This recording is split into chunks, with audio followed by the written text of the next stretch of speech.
Dear student, তোমরা দেখছো বেতারাটি সাফল্য একাডেমি। আজকে আমরা ক্লাস 11 দ্বিতীয় সেমিস্টারের দর্শন নিয়ে আলোচনা করব। টার্গেট 2026। আজকে আমরা দর্শনের লজিক নিয়ে আলোচনা করব। যারা ভাবছো যে দর্শনের লজিক পারি না, বুঝি না, তাদের বলবো কোনো সমস্যা নেই। আজকের ভিডিওটি তাদের জন্য। 2026 সালে যে প্রশ্নগুলো আসার সম্ভাবনা রয়েছে সেই অতি গুরুত্বপূর্ণ প্রশ্নগুলো নিয়ে আজ আমরা আলোচনা করব। যারা 2026 সালের দ্বিতীয় সেমিস্টারে ক্লাস 11-এর ফাইনাল পরীক্ষা দিতে চলেছে তাদের বলবো ভিডিওটি খুবই ইন্টারেস্ট হতে চলেছে। ভিডিওটি সম্পূর্ণ দেখার অনুরোধ রইল। আর চ্যানেলে নতুন হলে চ্যানেলটি সাবস্ক্রাইব করে পাশে থাকা বেল আইকনটি প্রেস করে রেখো। চলো প্রত্যেকে বোর্ডের দিকে ফোকাস দাও, তাকাও। আজকে আমাদের মূল টপিক হচ্ছে কি?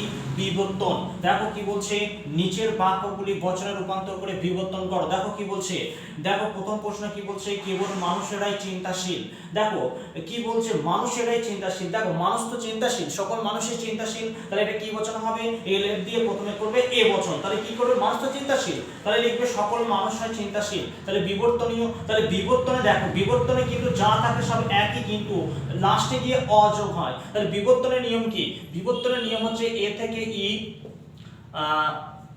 ইতে এ, আইতে ও, ওতে আই, মানে উল্টোটা হয়। তাহলে এতে কি আছে? এতে ই, তাহলে এখানে ই দেবে, ই বসন দিয়ে লিখবে কোনো মানুষ নয় অচিন্তাশীল। তাহলে কি করবে?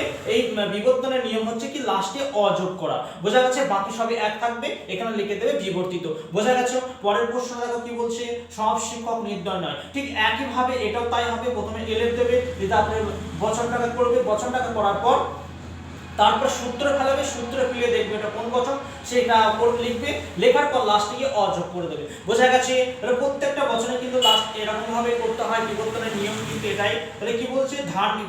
লাস্ট কোশ্চেন দেখো কি বলছে, ধার্মিক মাত্রই শান্তিকামী ব্যক্তি। তাহলে কি ধার্মিকটাই হচ্ছে শান্তিকামী। এখানে দেখ বলেছে মাত্রই, মাত্রই বলেছে। তাহলে এটা কোন বচন হবে? এটা এ বচন। এলের দেবে, এ বচন দিয়ে দেখবে সকল শান্তিকামী ব্যক্তি হয় ধার্মিক। বিবর্তনীয়। তাহলে এতে কি আছে? ই। তাহলে ই কি হবে? কোনো শান্তিকামী ব্যক্তি নয়, অধার্মিক।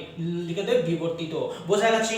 এটা কিন্তু পরীক্ষায় খুব ইম্পর্টেন্ট। বিবর্তন কিন্তু পরীক্ষায় খুব আসে। তোমরা এই ধরনের কোশ্চেন প্র্যাকটিস করে দাও, প্র্যাকটিস করে যাও, পরীক্ষার জন্য তোমরা কমন পাবেই পাবে। এই প্রশ্নগুলো প্রত্যেকে খাতায় নোট করে নাও, মোস্ট ইম্পর্টেন্ট প্রশ্ন।